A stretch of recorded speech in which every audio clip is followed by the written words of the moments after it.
Hi guys, welcome to the class. मैं Aditya Poddar sir स्वागत करते हैं आपका यूट्यूब के चैनल आदित्य मैथ्स पे। स्टूडेंट्स, अभी हम लोग जो करेंटली चैप्टर को पढ़ रहे हैं वो है मैट्रिक्स, और मैट्रिक्स का ये अब लास्ट पार्ट होगा जो अभी हम लोग पढ़ रहे हैं थ्योरी का। उसके बाद एक पार्ट और देंगे क्वेश्चन से, उससे रिलेटेड होगा। तो स्टूडेंट्स, ये जो लास्ट टॉपिक है मैट्रिक्स का वो है application of matrix. Application of matrix. तब तक जो भी स्टूडेंट्स न्यू हो प्लीज़ आप चैनल को सब्सक्राइब करो और हाँ, बेल आइकन को हिट करो। और अभी तक जो भी मेरे टेलीग्राम ग्रुप को ज्वाइन नहीं किए हो @आदित्य MTC को, प्लीज़ आप टेलीग्राम पे मेरा ग्रुप @आदित्य MTC को ज्वाइन करो। ओके स्टूडेंट्स, तो चलते हैं स्टूडेंट्स, बिना किसी देरी किए देखते हैं क्या पढ़ना चाह रहे हैं हम लोग आज। तो स्टूडेंट्स, आज जो हम लोग पढ़ेंगे वो एप्लीकेशन ऑफ मैट्रिक्स पढ़ेंगे। एप्लीकेशन ऑफ मैट्रिक्स में सीधा सीधा ये समझ लो, कुछ नहीं, इक्वेशन को सॉल्व करना सीखेंगे मैट्रिक्स मेथड से। इक्वेशन को सॉल्व करना सीखेंगे कौन मेथड से? मैट्रिक्स मेथड से। तो ज़रा आओ दिखाते हैं। तो कहोगे सर कौन सा equation? Linear equation, Hindi medium वाले बच्चे रैखिक समीकरण। जैसे याद होगा 10th का तुम लोग को कि 2x + 3y = 4, x - y = 8। वहाँ बोला जाता था कि इसको सॉल्व करके x और y का वैल्यू बताइए क्या होगा। तो वहाँ पे हम लोग यहाँ से x और y का वैल्यू निकालते थे, एक नहीं 3 मेथड से। तो कहोगे सर 3 मेथड से? यस, वहाँ पे 3 मेथड तुम लोग 3 नियम तुम लोग पढ़े थे।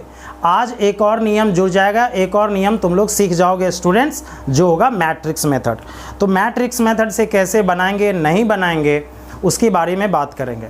तो अब लीनियर इक्वेशंस यहाँ है, 2 इक्वेशंस है, तो 2 नहीं 3 भी पूछा जाता है। कितना पूछा जाता है? 3 भी। मतलब अगर ऐसा होता 2x - 3y + z = 8, x + y - z = 3, x - y + 7z = 10, और तब तुमसे पूछता x का, y का, z का वैल्यू, तो कैसे तुम लोग फाइंड आउट करते, ये भी हम लोग को सीखना है। तो जो 3 में करेंगे वही 2 में करेंगे। 2 और आसान होगा, तो बेहतर है हम लोग 3 के लिए फार्मूला पढ़ते हैं, रूल पढ़ते हैं, 2 के लिए ऑटोमेटिकली हो जाएगा। ओके स्टूडेंट्स, तो चलो बिना देरी किए देखते हैं क्या क्या इसमें करना है, क्या क्या वैल्यू लाना है, कौन कौन सा फार्मूला यूज़ करना है, उसके बारे में देखते हैं।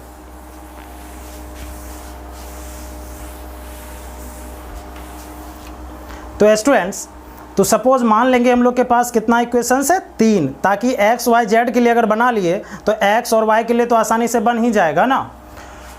तो लिखना ऊपर में एप्लीकेशन, मतलब जो चैप्टर का नाम है application of matrix. Application of matrix यानी मैट्रिक्स का यूज। तो मैट्रिक्स का यूज़ कहाँ कहाँ हम लोग को करना है वो तो देख ही आ रहे हैं अभी तक।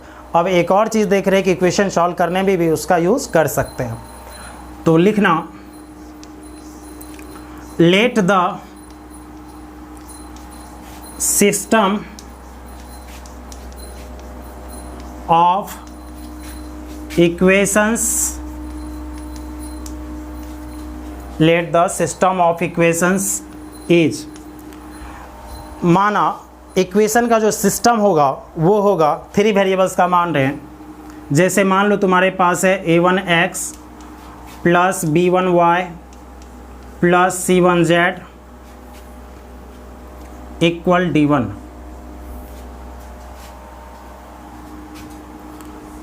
a2x b2y + c2z = d2, a3x + b3y + c3z = d3। क्या लीनियर इक्वेशंस 3 वेरिएबल्स का ऐसा ही होगा? कहोगे सर ऐसा ही क्यों होगा? क्योंकि x के बगल में भी नंबर दोगे, y के बगल में भी नंबर दोगे, z के बगल में भी नंबर दोगे और राइट साइड में भी तो एक नंबर दोगे ही। तो यानी यहाँ पे A1 B1 C1 D1 मान लिए, ताकि डिफरेंट रहे तो हमको कुछ समझ में आए, भाई ये डिफरेंट है ना। अगर वो सेम रहेगा तो ज़्यादा कुछ समझ में आएगा नहीं। आज बहुत गर्मी है। ओके स्टूडेंट्स, तो ये बात का ध्यान रखना। तो इसी तरह से सेकेंड और थर्ड भी लिए। यकीन मानो जब थर्ड ऑर्डर का तुम पढ़ लोगे तो टू ऑर्डर का कुछ बचेगा नहीं। अब यहाँ ऑर्डर क्यों कर रहे हैं उसका भी मतलब है कुछ। तो अभी खाली ये देखो, इसमें 3 इक्वेशंस है। अगर हम 3 का पढ़ लेते हैं 2 का आसानी से सॉल्व कर लेंगे। तो ये 3 इक्वेशंस है। तो इसको देखने के बाद तुम्हारे दिमाग में क्या आना चाहिए, तुम्हारे दिमाग में क्या आना चाहिए? दिमाग में कुछ नहीं लाना है, 3 चीज़ लाना है। 3 चीज़ क्या होगा? 3 मैट्राइसिस होगा। तो मतलब इक्वेशन को देख के कितना मैट्राइसिस लाना है हम लोगों को? 3। तो आप कहोगे सर कौन कौन सा मैट्राइसिस लाना है, कैसे लाना है, ज़रा उसके बारे में दिखाते हैं। सबसे पहले हेयर यानी यहाँ ए मैट्रिक्स लाना है। आप कहोगे सर ए मैट्रिक्स में क्या होगा? अगर 3 इक्वेशंस होगा तो 3 ऑर्डर का लेना, 2 इक्वेशंस होगा तो 2 ऑर्डर का मैट्रिक्स लेना। तो 3 है तो 3 ऑर्डर का लेंगे। जैसे लिख रहे हैं ध्यान देना, A1 फिर B1 फिर C1, X Y Z का कोफिशिएंट रख दिए। फिर सेकेंड में A2 B2 C2, A3 B3 C3। पहला मैट्रिक्स ये बनाना है। ये मैट्रिक्स क्या है? जितना इक्वेशंस होगा उतने बाय उतने ऑर्डर का हमको मैट्रिक्स बनाना है, पहली बात। दूसरी बात, ऐसा भी सोच सकते हो कि एक्स वाई जेड के कोफिशिएंट यानी एक्स वाई जेड के गुणांक से बना हुआ मैट्रिक्स को ए मानेंगे। दूसरा क्या होगा, एक मैट्रिक्स आपको सी मानना है। अब कहोगे सर सी बी माने ही नहीं, डायरेक्ट सी मान लिए के बाद बी नहीं मान रहे। उसका भी रीज़न है, जब तुम लोगों को एडजॉइंट निकलवा रहे थे तो उसमें एक मैट्रिक्स था कोफैक्टर वाला बी, इसीलिए, क्योंकि यहाँ भी हमको वो सब काम करना है तो इसलिए कंफ्यूज कर जाओगे, इसलिए सी, ध्यान रखना इस बात का।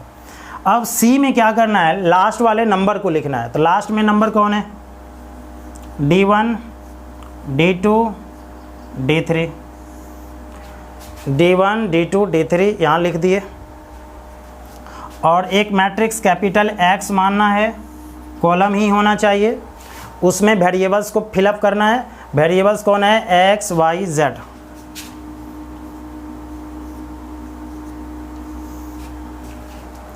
तो अगर इक्वेशंस देगा तो तुम्हारे दिमाग में क्या आना चाहिए? 3 मैट्रिसेस। कौन कौन? A C X, A C X। ए क्या होगा? X Y Z के कोफिशिएंट से बना हुआ मैट्रिक्स। ओके, उसके बाद सी क्या होगा? लास्ट वाले नंबर से बना हुआ मैट्रिक्स, यानी नंबर से, कांस्टेंट से। एक्स एक मैट्रिक्स मानेंगे जो वेरिएबल से बना मैट्रिक्स होगा। ओके, 3 मैट्रिक्स मान लेंगे। अब बेटा यहाँ पे एक क्वेश्चन ऑब्जेक्टिव निकल के आता है, कभी कभी पूछेगा तुमसे कि ये ए सी एक्स में कौन सा रिलेशन है, क्या संबंध है, क्या रिलेशन है। तो बहुत सारे बच्चे इसका जवाब नहीं दे पाते हैं, तो ज़रा हम उसको दिखा दें क्या रिलेशन है।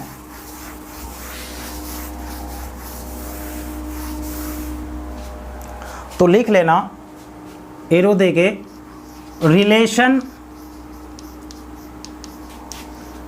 among A, C and X।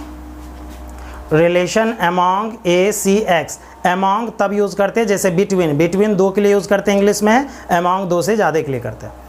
तो relation among A, C, X, 3 आदमी था ना, तो तीनों में रिलेशन होता है, याद रखना, AX = C। ये इम्पोर्टेंट है, इसको ध्यान रखना। तुमको ACX दिए, कोई पूछेगा इन तीनों में रिलेशन क्या है, तो बोलना A से अगर हम X में मल्टीप्लाई कर दें, प्रोडक्ट ले आए, इनटू कर दें और C के इक्वल कर दें, तो फिर हमको ये सब इक्वेशन मिल जाएगा। ठीक है, ये पक्का है, करके देख लेना। A से X में मल्टीप्लाई करना, इक्वल क्या करोगे? C, जैसे करोगे तीनों इक्वेशंस मिल जाएगा। तो यानी AX C में रिलेशन क्या होगा, ज़रा बताओगे? ज़रा बताओ। AX = C। अब स्टूडेंट्स AX = C है, तो पिछले चैप्टर में एक हम फार्मूला पढ़ाए थे, बोले थे अगर ax इक्वल सी है तो अगर हम x इक्वल पूछें तो कुछ नहीं, इधर a है, ध्यान रहे पीछे वाले पार्ट देख लेना स्टूडेंट्स, इसके बगल में a है, अगर उधर भेजेंगे तो a इन्वर्स होगा और इनटू में c है तो c होगा। पढ़ा चुके हैं फार्मूला, जो भी पिछला पार्ट को देखा होगा उसको ज़रूर याद होगा। ओके, तो यहाँ से फार्मूला क्या आया, x equal a inverse into C, x equal a inverse into C. अब ध्यान देना, हमको इक्वेशन में क्या कहता है वैल्यू लाने, एक्स वाई जेड का। तो बेटा एक्स वाई जेड किस में था, x में, a तो नंबर होगा क्योंकि कोफिशिएंट से था बना हुआ, उसके बाद c भी क्या होगा, नंबर। तो मेहनत कहाँ पे है, c तो डायरेक्टली मिल जाएगा इक्वेशन देख के, x भी डायरेक्टली वेरिएबल होगा वो तो इक्वेशन देख के मिल जाएगा, लाना क्या है, a इन्वर्स। तो यानी ज़्यादा कुछ समय नहीं लगने वाला, a इन्वर्स अगर हम ले आए तो मेरा सवाल चुटकी का खेल है, तुरंत ख़त्म हो जाएगा। और फाइनली इस चैप्टर में सिर्फ इक्वेशन को सॉल्व करने ही बोलेगा, समझ गए बात को। तो ये ध्यान रखना, अगर हमको किसी इक्वेशंस को सॉल्व करना है मैट्रिक्स मेथड से, क्या करना होगा, उसके कोफिशिएंट यानी एक्स वाई जेड के कोफिशिएंट से बने मैट्रिक्स का पहले इन्वर्स लाना होगा। अगर वे ले आए तो काम आसान हो जाएगा, लेकिन कुछ शर्त भी है बेटा। ये बताओ, ए इन्वर्स लाने जाओगे तो ए इन्वर्स कब लाया करते थे, जब डिटर्मिनेंट ए 0 के इक्वल ना हो, यानी ये फार्मूला तब लागू होगा जब डिटर्मिनेंट ए 0 के इक्वल ना हो। तो यहाँ पे लिखना डिटर्मिनेंट ए नॉट इक्वल 0। ऐसा नहीं कि डिटर्मिनेंट ए 0 आ गया और हम ए इन्वर्स निकालने चल दिए, जो बात 2 चैप्टर पहले पढ़ के बैठे हुए हैं, ऐसा गलती नहीं करना है। तो जो पहले वाले पार्ट नहीं देखे हो प्लीज़ इस पार्ट को छोड़ो, अभी पहले उस पार्ट को देखो, नहीं तो फिर समझ में नहीं आएगा। उससे सारा रिलेटेड यहाँ है क्योंकि इन्वर्स वाली बात हो रही है। अब x इक्वल क्या फार्मूला आया, a इन्वर्स इंटू सी। तो हम एक एग्जाम्पल देके बताना चाहते हैं, वो बता देते हैं तो तुम्हारा सारा टेंशन खत्म हो जाएगा।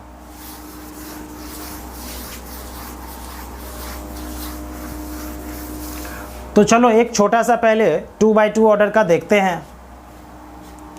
तो क्वेश्चन लिखना, सॉल्व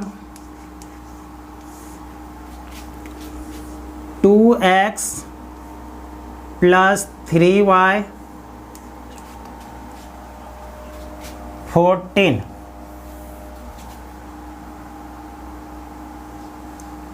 3x माइनस 2y 8। इसको हम लोगों को सॉल्व करना है। सॉल्व करने का मतलब x और y का वैल्यू लाना है। तो अगर इस इक्वेशन को सॉल्व करके हम लोग को x y का वैल्यू लाना है तो पहले ये देखेंगे कितने ऑर्डर का है, 2x2 ऑर्डर का है, तो यानी ये जल्दी होगा। तो ध्यान देना, लेट, अभी बहुत कुछ है इसके बारे में, अभी ध्यान देते रहना। 2x2 ऑर्डर का मैट्रिक्स बनाएंगे, कोफिशिएंट 2 3 3 माइनस 2, ये मैट्रिक्स बना लिए। उसके बाद c इक्वल होगा 14 8, उसके बाद x होगा एक्स वाई। तो अभी क्या बोले थे, अगर एक्स वाई का वैल्यू लाना है तो हमको क्या जल्दी से लाना है, ए इन्वर्स। तो ए इन्वर्स तब लाएंगे जब डिटर्मिनेंट पता हो। डिटर्मिनेंट ए होगा -4 -9 -13 होगा।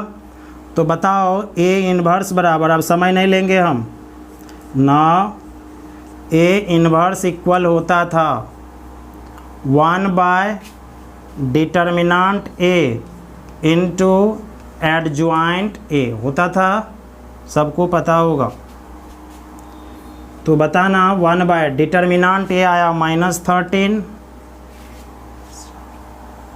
एडजॉइंट ए में बोले थे कुछ नहीं, इसका एलिमेंट चेंज, इसका साइन चेंज। तो एलिमेंट चेंज तो -2 सॉरी -2 को चेंज कर दिए, और इसका साइन चेंज यानी -3, यहाँ भी -3। ओके स्टूडेंट्स, तो ये हम लोगों का ए इन्वर्स आ गया। अब एक्स ए इन्वर्स आ गया तो समय ज़्यादा नहीं लगने वाला है, तो पॉज करके तुम लोग नोट कर लो। ओके, तो सी हम मिटा रहे हैं यहाँ पे, सी क्योंकि हमको दिख गया 48 है तो याद रहेगा हमको। अब लिखना वी नो यानी हम लोग जानते हैं x equal A inverse into सी। तो x होता है एक्स वाई, अभी था ए इन्वर्स लाए हैं 1/-13 -2 -3 +2 और c है हम लोगों का 48। अब मन में आ रहा होगा बहुत सारे स्टूडेंट्स को कि सर 10th क्लास में हम तो इसको तुरंत सॉल्व कर दिए थे, मुश्किल से 10 सेकेंड 15 सेकेंड में सॉल्व किया करते थे, यहाँ पे इतना समय क्यों लगाए। स्टूडेंट्स आपको क्लियरली बोलेगा कि आप मैट्रिक्स मेथड से सॉल्व करिए, तो दूसरा मेथड आप नहीं लगा सकते, ठीक है ना, ये बात का ध्यान रखना। ओके,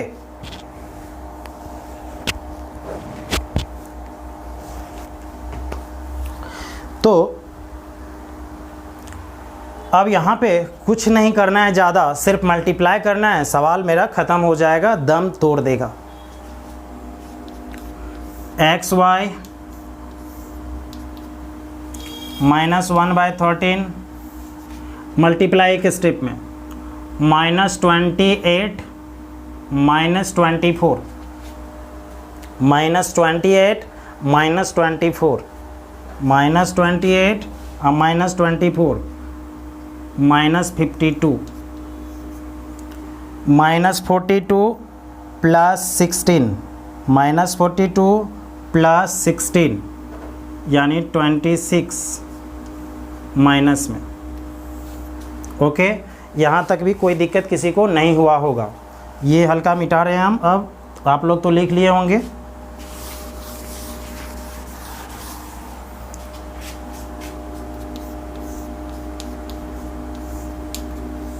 अब जब डिवाइड होता है तो सभी में माइनस माइनस प्लस 52/13 4 और माइनस माइनस प्लस 26/13 2। अब देखो ज़रा, ये मैट्रिक्स और ये मैट्रिक्स को दोनों आपस में इक्वल दिख रहा है, तो बताना बेटा तुम लोग x क्या 4 होगा और y क्या होगा 2 होगा, यही मेरा आंसर होगा। तो ये एक नया मेथड तुम लोग सीखे जहाँ से x y का वैल्यू ला सकते हैं। अब फिर इस एक्सरसाइज में तुम लोगों को आंसर देखने की कोई ज़रूरत नहीं है। अब कहोगे सर क्यों आंसर देखने की क्यों ज़रूरत नहीं है? क्योंकि जांच सकते हो तुम लोग, x आया 4 y आया 2, किसी भी इक्वेशन में रख दो तो x 4 तो 4 2 जा 8 और y 2 2 3 जा 6, 8 + 6 14 है या नहीं है? इधर है, मतलब सही बना है। तो इस तरह से हम लोग सॉल्व कर सकते। 3 ऑर्डर का भी होता तो यही होता, खाली इन्वर्स निकालने में थोड़ा समय ज़्यादा लगता और कुछ नहीं, बाकी वर्क आपके साथ यही होने वाला है इक्वेशन के साथ। ओके, ये बात ध्यान रखना। अब कुछ एक्स्ट्रा बातें जिसकी याद रखनी है हम लोगों को, मिटा रहा हूँ इसको।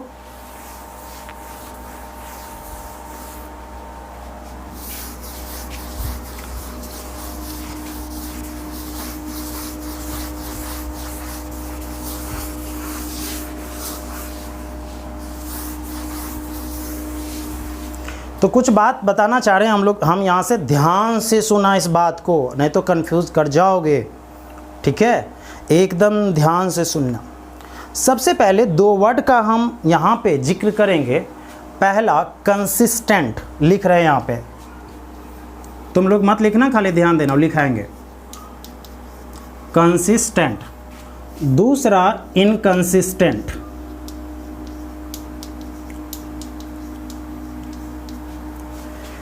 दो वर्ड लिखे हैं कंसिस्टेंट और इनकंसिस्टेंट। तो कंसिस्टेंट क्या होता है? जब सॉल्यूशन होता है, मतलब किसी इक्वेशन को सॉल्व कर रहे हैं, अगर एक्स वाई का वैल्यू निकलता है तो उसको कंसिस्टेंट बोलते हैं, और अगर सॉल्व नहीं होता है तो उसको इनकंसिस्टेंट बोलते हैं। बात समझ में आ रही है? अगर सॉल्यूशन होगा तो कंसिस्टेंट होगा, अगर सॉल्यूशन नहीं होगा इनकंसिस्टेंट होगा, यानी अगर हल होगा कंसिस्टेंट होगा, अगर हल नहीं होगा इनकंसिस्टेंट होगा। ये दो बात को माइंड में भर लो, कोई परिभाषा की ज़रूरत नहीं है, परिभाषा ही था। अगर इक्वेशंस के पास सॉल्यूशन होगा तो कंसिस्टेंट कहलाएगा, और अगर सॉल्यूशन नहीं होगा इनकंसिस्टेंट कहलाएगा। अब कुछ बात स्टूडेंट्स, 10th का कुछ बात तुम लोग को याद होगा, ज़रा देखना तो तुम लोग सब आदमी। a1x plus b1y equal c1 10th में माना करते थे। a2x plus b2y equal to c2 हुआ करता था। इस इक्वेशन के पास कितने प्रकार का सॉल्यूशंस होता था, यानी कितने प्रकार का हल होता था, याद करो 3 तरह का। ध्यान से सुनना, इंग्लिश मीडियम वाले भी, हिंदी मीडियम वाले भी। पहला सॉल्यूशन का टाइप होता था यूनिक सॉल्यूशन, हिंदी मीडियम वाले अद्वितीय हल। दूसरा होता था इनफाइनाइट सॉल्यूशन, हिंदी मीडियम वाले अनंत हल। तीसरा होता था नो सॉल्यूशन, हिंदी मीडियम वाले कोई हल नहीं। ये 3 टाइप्स का सॉल्यूशन होता था। और ज़रा हम तुमको याद दिला दें कि कैसे तुम लोग वहाँ पे बनाया करते थे। तुम लोग सोचते थे कि अगर a1/a2 इक्वल नहीं हो b1/b2 तो इसको बोलते थे यूनिक सॉल्यूशन, यानी अद्वितीय हल। यदि a1/a2 equal b1/b2 equal c1/c2 तो इसको बोलते थे इनफाइनाइट सॉल्यूशन, मतलब अनंत हल। और अगर थर्ड में यही बोल देते हैं ये इक्वल नहीं होता था तो बोलते थे नो सॉल्यूशन, यानी कोई हल नहीं। तो ये 3 बात यहाँ भी याद रखना है। लेकिन क्या सर ये फार्मूला याद रखना है? नहीं नहीं नहीं नहीं, मैट्रिक्स में अगर ये फार्मूला इन करवाए तो सवाल गलत। यहाँ पे मैट्रिक्स के द्वारा ही वो कंडीशन भी हम लोग को पढ़ना है, कब यूनिक सॉल्यूशन होगा, कब इनफाइनाइट सॉल्यूशन होगा, कब नो सॉल्यूशन होगा। ओके, 3 बातें, कब यूनिक सॉल्यूशन होगा, कब इनफाइनाइट सॉल्यूशन होगा, कब नो सॉल्यूशन होगा, 3 बात। अब ज़रा उस 2 वर्ड को इसमें इन करवाते हैं, कंसिस्टेंट, इनकंसिस्टेंट। बोलो अगर यूनिक सॉल्यूशन है तो कंसिस्टेंट कहलाएगा क्योंकि सॉल्यूशन तो है। अगर इनफाइनाइट सॉल्यूशन है तब भी कंसिस्टेंट कहलाएगा, सॉल्यूशन तो है। अगर नो सॉल्यूशन है तब इनकंसिस्टेंट कहलाएगा क्योंकि इसके पास सॉल्यूशन है ही नहीं। तो कंसिस्टेंट 2 केस में, यूनिक सॉल्यूशन में, इनफाइनाइट सॉल्यूशन में, और इनकंसिस्टेंट 1 केस में, नो सॉल्यूशन में। ओके, 3 बातें याद रखनी है। अब ये बात सोचना समझना होगा कब यूनिक सॉल्यूशन होगा, कब इनफाइनाइट सॉल्यूशन होगा, कब नो सॉल्यूशन होगा। ये भी बड़ा इंपॉर्टेंट बात है स्टूडेंट्स। तो चलो ज़रा दिखाते हैं इसको कब ऐसा होगा। इसको मिटा रहा हूँ।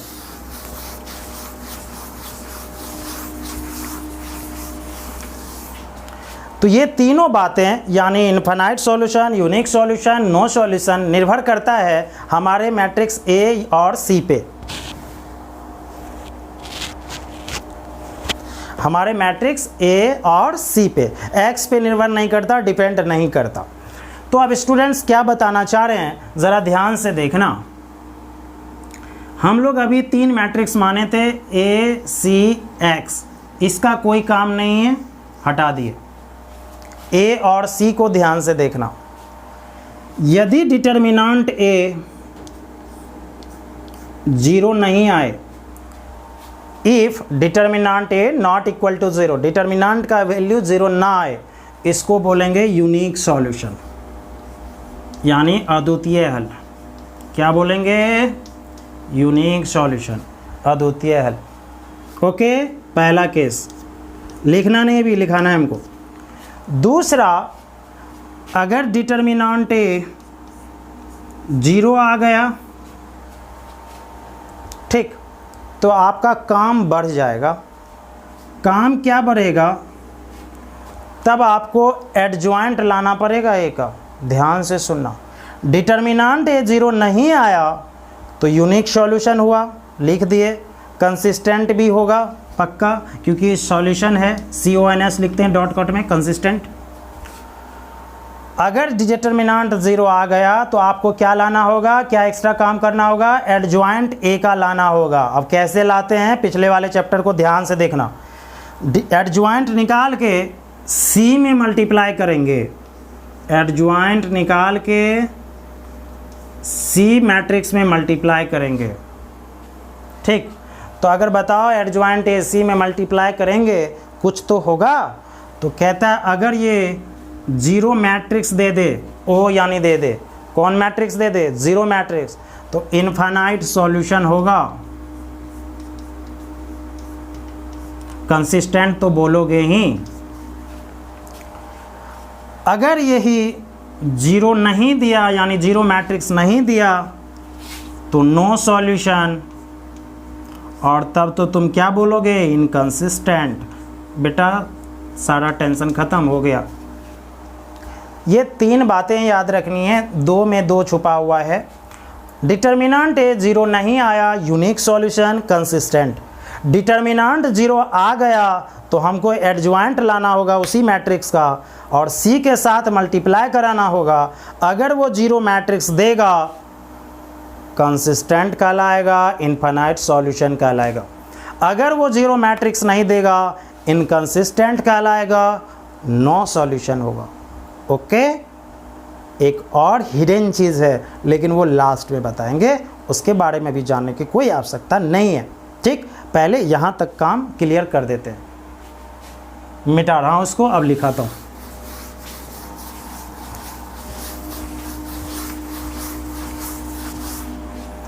तो लिखना तुम लोग या आप लोग 2 नंबर में कंसिस्टेंसी, यानी वही वर्ड है कंसिस्टेंसी एंड इनकंसिस्टेंसी।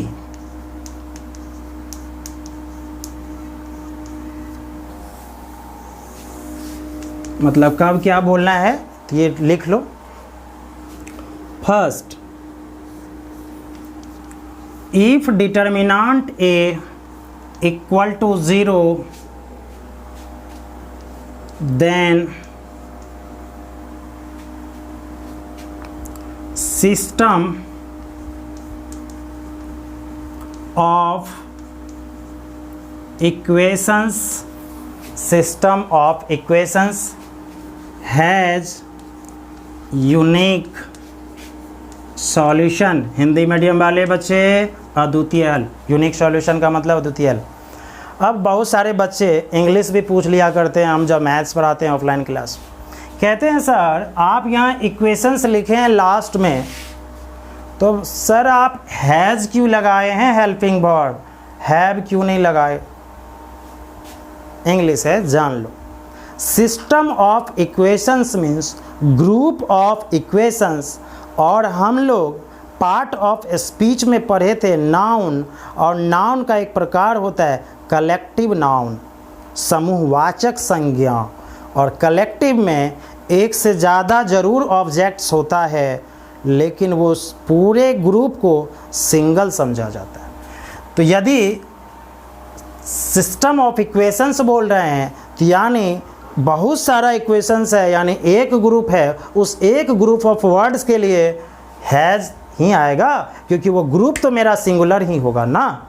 ठीक, ऐसे भी रटा दिए होंगे आप लोग को सर, जब भी कलेक्टिव नाउन आएगा उसमें हेल्पिंग वर्ब हमेशा सिंगुलर यूज़ करेंगे। लेकिन उसी में डिपार्ट का बात आएगा, इंग्लिश पढ़ाने लगे 2 सेकेंड, उसी में अगर डिपार्ट का बात आएगा तो प्लूरल वर्ब होगा। सपोज कोई एक शो चल रहा है, बहुत सारे जूरी हैं, जज बैठे हैं 4-5, और सारे का ओपिनियन डिफरेंट है, तो वहाँ पे हेल्पिंग वर्ब सिंगुलर नहीं प्लूरल होगा, क्योंकि ओपिनियन सबका डिफरेंट है, भले ग्रुप एक है ओपिनियन डिफरेंट है। ठीक, अगर अच्छा लगा होगा लाइक बटन दबाना, इंग्लिश भी पढ़ाए। ओके, तो अगर डिटर्मिनेंट ए 0 नहीं होगा then system of equations has unique solution, and छोड़ देते हैं, ब्रैकेट में लिख लो कंसिस्टेंट कहलाएगा, और क्या। Okay, number 2, if determinant A equal to 0, then we find, तब हम लोग पता करते हैं adjoint of A, adjoint of A पता करते हैं। फिर लिखना इफ, इसमें ए नंबर में करना, इफ एडजॉइंट ऑफ ए को सी से मल्टीप्लाई कराएंगे, अगर ये जीरो दिया यानी जीरो मैट्रिक्स दिया तो इनफाइनाइट सॉल्यूशन होगा, अनंत हल हिंदी मीडियम वाले बच्चे। कंसिस्टेंट तो कहलाएगा ही बच्चा, क्योंकि सॉल्यूशन हुआ। अब शॉर्ट लिख रहे हैं, एक बार फुल फॉर्म लिख दिया। और बी में ऐसा भी हो सकता है कि यही adjoint of A into C zero नहीं आए, तो ऐसी स्थिति में नो सॉल्यूशन, और क्या बोलोगे, इनकंसिस्टेंट।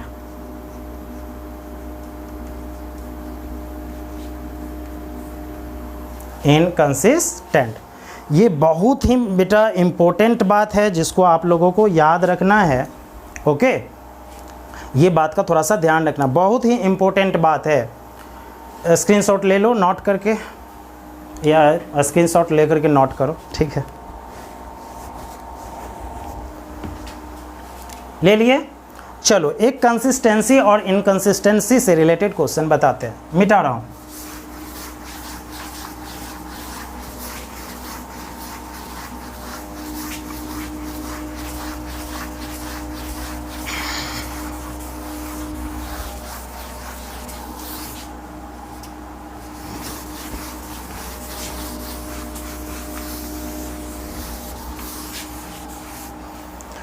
तो इससे रिलेटेड क्वेश्चन क्या होता है बेटा, सिस्टम ऑफ इक्वेशंस देगा, आपसे बस इतना पूछेगा कंसिस्टेंट है या इनकंसिस्टेंट। ज़्यादा समय नहीं लगता है, आसानी से सॉल्व हो जाता है। चलो जरा देखो,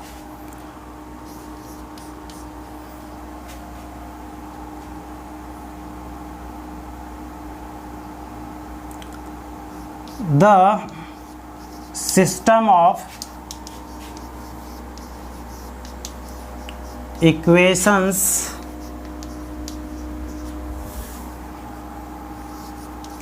to x plus 3y equal to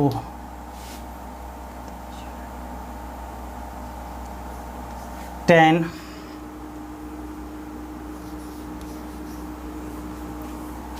3x minus y equal to 4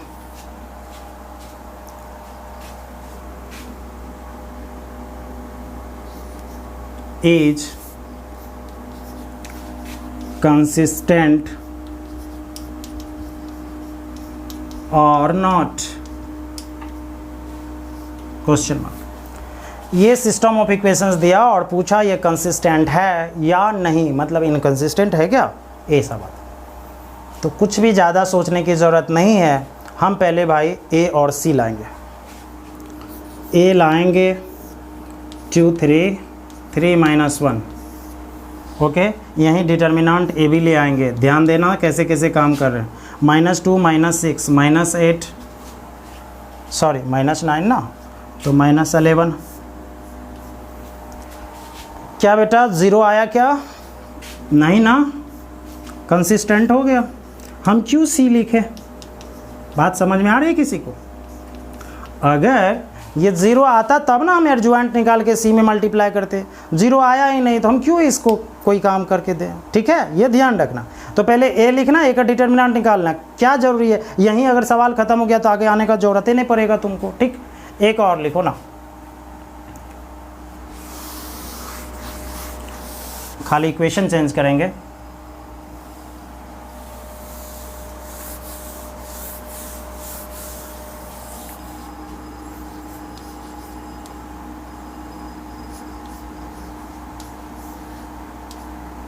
four x plus 6y है,